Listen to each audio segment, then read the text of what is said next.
नमस्कार। उपलब्ध कराए गए पीडीएफ नोट्स पर आधारित हमारे इस खास एक्सप्लेनर में आपका स्वागत है। आज हम प्रकाश का अपवर्तन यानी रिफ्रैक्शन ऑफ लाइट के भाग 2 पर गहराई से चर्चा करेंगे। बिना कोई देर किए विज्ञान के इस अद्भुत सफर की शुरुआत करते हैं और आज के इस बेहद दिलचस्प विषय में सीधे गोता लगाते हैं। आज के इस एक्सप्लेनर में हम कुछ बहुत ही रोचक कॉन्सेप्ट्स को डिकोड करने वाले हैं। हमारी लिस्ट में है दैनिक जीवन में अपवर्तन के कुछ आम उदाहरण, प्रिज्म का स्ट्रक्चर, प्रिज्म से होने वाला अपवर्तन, विचलन और न्यूनतम विचलन के नियम, और आखिर में कांच का स्लैब और पार्श्विक विस्थापन। तो चलिए शुरुआत करते हैं भाग 1 से, दैनिक जीवन में अपवर्तन के उदाहरण। अपवर्तन सिर्फ किताबों में लिखा कोई बोरिंग फॉर्मूला नहीं है, ये हमारे चारों ओर हर दिन घटित हो रहा है। क्या कभी गौर किया है कि पानी के ग्लास में रखी पेंसिल बीच से टूटी या मुड़ी हुई क्यों लगती है? या फिर पानी की बाल्टी में पड़ा सिक्का थोड़ा ऊपर उठा हुआ क्यों दिखता है? ये सब और रात में तारों का टिमटिमाना दरअसल अपवर्तन का ही कमाल है। हमारे चश्मों और कैमरों के लेंस इसी सिद्धांत पर काम करते हैं। यहां तक कि तालाब का अपनी असली गहराई से कम गहरा दिखना और क्षितिज पर सूरज के असल में उगने से ठीक पहले ही उसका हमें दिखाई दे जाना, ये सब इसी फिजिक्स के चलते मुमकिन है। अब आते हैं भाग 2 पर, प्रिज्म की संरचना। यह हमारे आज के नोट्स का पहला बड़ा प्रकाशीय माध्यम है। तो असल में एक प्रिज्म होता क्या है? कल्पना कीजिए एक पारदर्शी 3D ऑब्जेक्ट की जो कांच का बना है। ये मुख्य रूप से किसी कोण पर झुके हुए दो अपवर्तक सरफेसेस यानी रिफ्रैक्टिंग सरफेसेस से घिरा होता है। इसके अंदर लाइट कैसे बर्ताव करती है, ये समझने के लिए पहले इसकी बाहरी बनावट को समझना एकदम क्रूशियल है। अगर हम इसकी ज्योमेट्री को डिकोड करें तो एक आम प्रिज्म में कुल 5 सतहें होती हैं।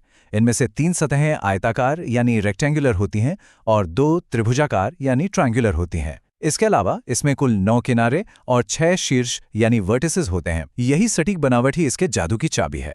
चलिए अब भाग 3 की तरफ बढ़ते हैं, प्रिज्म से प्रकाश का अपवर्तन। जब लाइट इस खास 3D शेप से गुजरती है तो उसका बिहेवियर पूरी तरह बदल जाता है। आइए प्रकाश के एक किरण के सफर को ट्रैक करते हैं। सबसे पहले है आपतित किरण या इंसिडेंट रे PQ, जो बाहर से आकर प्रिज्म की पहली सतह से टकराती है। जैसे ही ये अंदर प्रवेश करती है यह मुड़ जाती है। इसे हम अपवर्तित किरण यानी रिफ्रैक्टेड रे QR कहते हैं।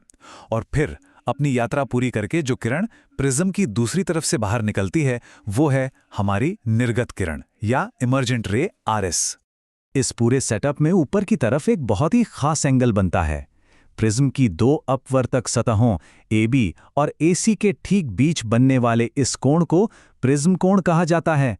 इसे एंगल A कोण A से दर्शाते हैं और एक स्टैंडर्ड प्रिज्म के लिए इसका मान आमतौर पर 60 डिग्री होता है। इसे याद रखिएगा, ये बहुत महत्वपूर्ण है।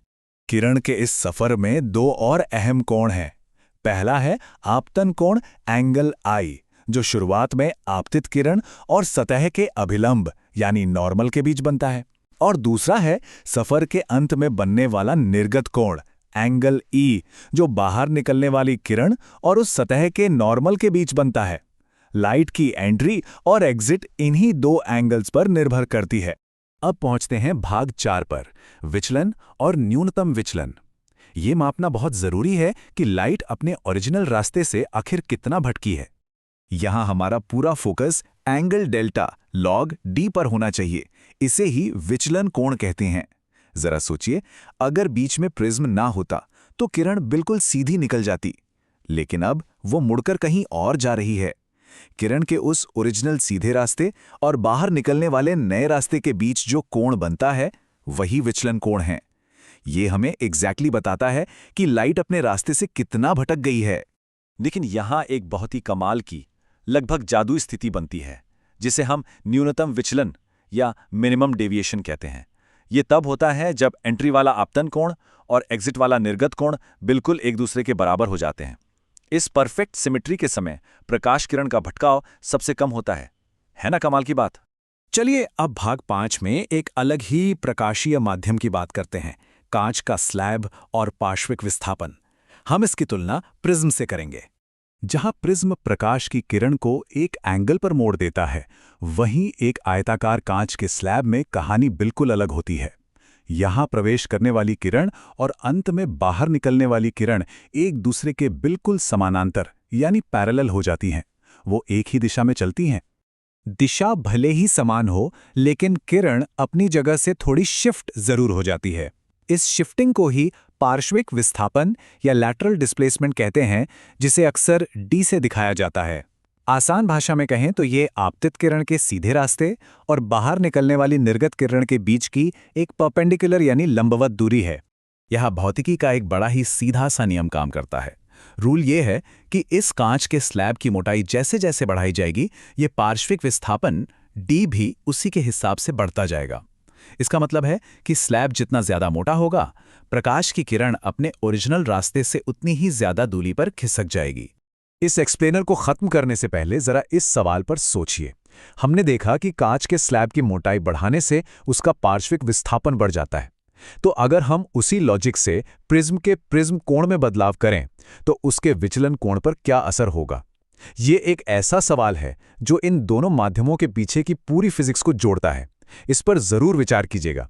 हमारे इन पीडीएफ नोट्स पर आधारित इस एक्सप्लेनर में शामिल होने के लिए बहुत बहुत धन्यवाद।